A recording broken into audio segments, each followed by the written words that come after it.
교회 여러분 평안한 아침 맞고 계신가요? 5월 29일 목요일 새벽 성서 읽기 시작하겠습니다. 오늘은 베드로의 고백이라는 제목으로 마가복음의 말씀을 이어서 묵상하겠습니다. 먼저 오늘의 한마디는 감리교회 창시자 존 웨슬리의 말입니다. 자신에게 믿음이 있다고 성급히 여기지 말고 날마다 그것을 구하라. 어둠 속에서 시작된 것이 온전한 빛으로 자라날 수 있다. 벳세다의 눈먼 사람이 점진적으로 시력을 회복했듯 깨닫지 못하던 베드로와 제자들 역시 점진적으로 예수님에 대해 눈을 뜨기 시작합니다. 마가복음 8장 22절에서 30절입니다.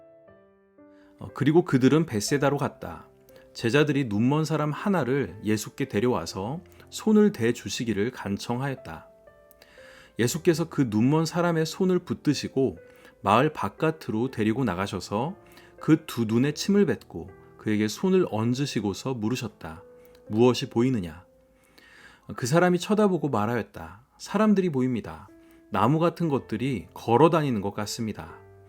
그때 예수께서는 다시 그 사람의 두 눈에 손을 얹으셨다. 그 사람이 뚫어지듯이 바라보더니 시력을 회복하여 모든 것을 똑똑히 보게 되었다. 예수께서 그를 집으로 돌려보내시며 말씀하셨다. 마을로 들어가지 말아라. 예수께서 제자들과 함께 빌립보의 가이사랴에 있는 여러 마을로 길을 나서셨는데 도중에 제자들에게 물으셨다. 사람들이 나를 누구라고 하느냐? 제자들이 예수께 말하였다. 세례자 요한이라고 합니다. 엘리야라고 하는 사람들도 있고 또 예언자 가운데 한 분이라고 하는 사람들도 있습니다. 예수께서 그들에게 물으셨다. 그러면 너희는 나를 누구라고 하느냐? 베드로가 예수께 대답하였다. 선생님은 그리스도이십니다. 예수께서 그들에게 엄중히 경고하시기를 자기에 관하여 아무에게도 말하지 말라고 하셨다. 오늘 본문을 살펴보기 전에 먼저 직전 문맥을 살펴보겠습니다. 예수님이 행하신 수많은 이적을 이미 보았음에도 확실한 표적을 보여달라는 바리새인들의 요청에 분노하신 예수님은 이 세대는 아무런 표적도 받지 못할 것이라고 선언하시며 그들을 떠나 제자들과 함께 배에 오르십니다. 그런데 배 안에서 제자들은 빵을 가져오지 못한 것을 걱정합니다. 예수님은 제자들의 깨닫지 못함을 강하게 질책하시며 바리새인들의 누룩을 주의하라고 말씀하시지요. 제자들은 여전히 예수님의 말씀을 전혀 이해하지 못하고 있습니다. 이제 예수님은 제자들과 함께 건너편인 벳세다에 도착하십니다. 그때 사람들이 눈먼 사람 하나를 데리고 와서 예수께 손을 대 주시기를 간청합니다. 예수님은 눈먼 사람을 마을 바깥으로 데리고 나가셔서 그의 두 눈에 침을 뱉고 그에게 손을 얹으십니다. 그리고 예수님은 그 사람에게 무엇이 보이냐고 물으십니다. 그 사람은 시력이 조금 회복되었는지 나무 같은 것들이 걸어 다니는 것 같다고 이야기합니다. 예수님의 안수에도 불구하고 아직 시력이 완전히 회복되지는 않은 것입니다. 이에 예수님은 다시 그 사람의 두 눈에 손을 얹으셨습니다. 그리고 그의 시력이 회복되어서 모든 것을 똑똑히 볼 수 있게 되었다고 합니다. 이제 예수께서는 그를 돌려보내시며 마을로 들어가지 말라고 말씀하십니다. 이 치유 사건을 소문내지 말라는 것이죠. 이제 예수님은 갈릴리 북쪽 가이사랴 빌립보라는 도시로 이동하십니다. 이 도시는 과거에는 바알신을, 당시에는 로마의 신중 목축의 신인 판신을 섬기던 곳이었습니다. 유대의 관점에서 본다면 이곳은 마을의 바깥이라고 할 수 있습니다. 예수님은 마을의 바깥인 이곳에서 제자들에게 사람들이 나를 누구라고 하느냐 하고 묻는 것입니다. 이에 제자들은 사람들이 예수님을 세례자 요한이라고 또 엘리야라고 또 예언자 가운데 한 분이라고 한다고 대답을 합니다.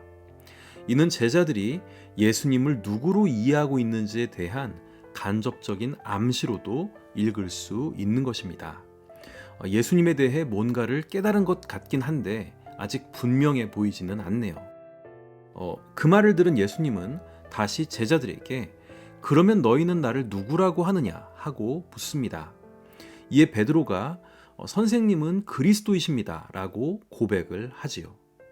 그러자 예수님은 시력을 회복한 자에게 경고하셨듯 제자들에게도 자기에 관해 아무에게도 이야기하지 말라고 경고하십니다.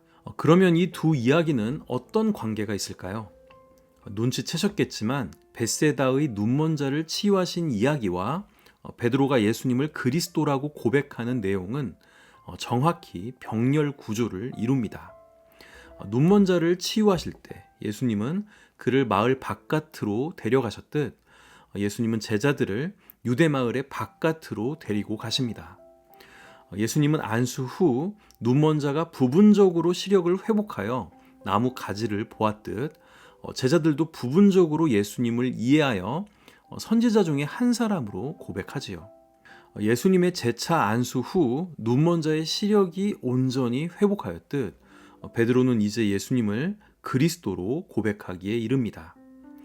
예수님은 시력을 회복한 사람에게 마을로 가지 말라고 경고하셨듯 제자들에게 자신이 누구인지 이야기하는 것을 금하십니다.